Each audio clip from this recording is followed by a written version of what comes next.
Jejak rempah Nusantara terjadi pada abad lalu.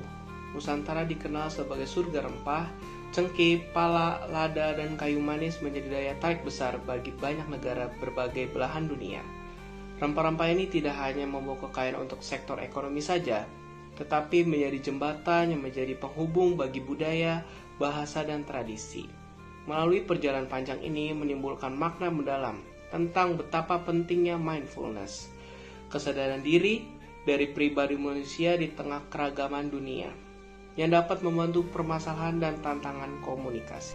Di berbagai pelabuhan di Indonesia seperti Malaka, Ternate, dan Banda terjadi pertemuan antara pedagang Nusantara seperti dari negara Arab, Tiongkok, Hindia, hingga Eropa. Setiap pertemuan ini tentu saja memerlukan kemampuan berkomunikasi yang baik dan efektif untuk bisa memahami berbagai perbedaan budaya.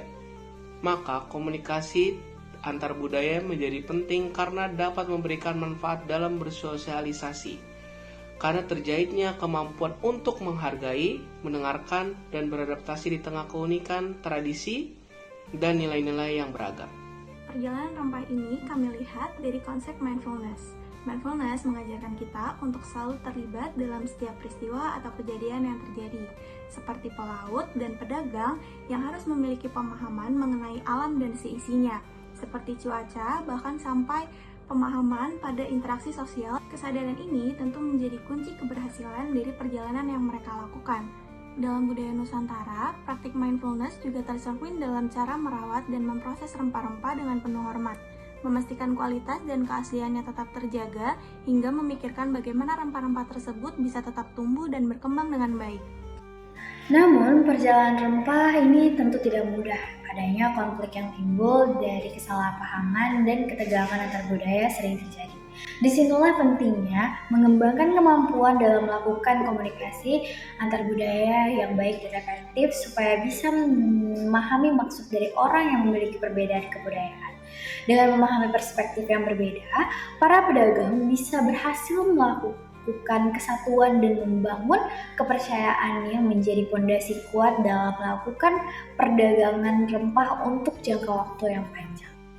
Pembelajaran dari jejak rempah untuk masa kini di era globalisasi, jejak perjalanan rempah bisa menjadi pembelajaran dan pedoman bagi hidup kita. Mindfulness membantu kita untuk memiliki kesadaran penuh ketika melakukan interaksi baik secara individu maupun kelompok. Kemampuan komunikasi antar budaya yang baik membantu kita menghormati dan menjembatani perbedaan di tengah ketegangan, maka kita dapat membangun hubungan yang baik dan bermakna baik dalam kehidupan pribadi maupun dalam kelompok yang memiliki banyak perbedaan. Sebagai pusat rempah dunia, Nusantara mengajarkan pentingnya menjaga keseimbangan antara kebutuhan materi dan nilai-nilai spiritual. Adanya mindfulness mengajarkan kita bahwa penting untuk menjaga keseimbangan yang telah terjadi ini. Sementara kemampuan dalam berkomunikasi antar budaya menjadi kunci penting dalam menjalin hubungan antar bangsa. Dengan adanya jejak rempah, kita disadarkan bahwa meski terjadi banyak perbedaan, kita tetap bisa saling melengkapi dan menghormati, sehingga kita dapat merasakan manfaat dari adanya perbedaan-perbedaan tersebut. Perjalanan rempah Nusantara ini tidak hanya berkaitan dengan perdagangan rempah-rempah saja, tetapi juga terdapat kisah tentang kesatuan, kesadaran, keharmonisan, bahkan sampai kebijaksanaan di setiap interaksi di dalamnya.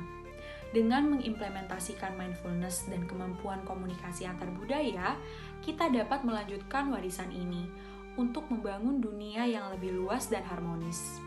Selain itu, dapat membuat rempah-rempah Indonesia menjadi semakin terkenal, manfaat dan fungsinya di seluruh dunia.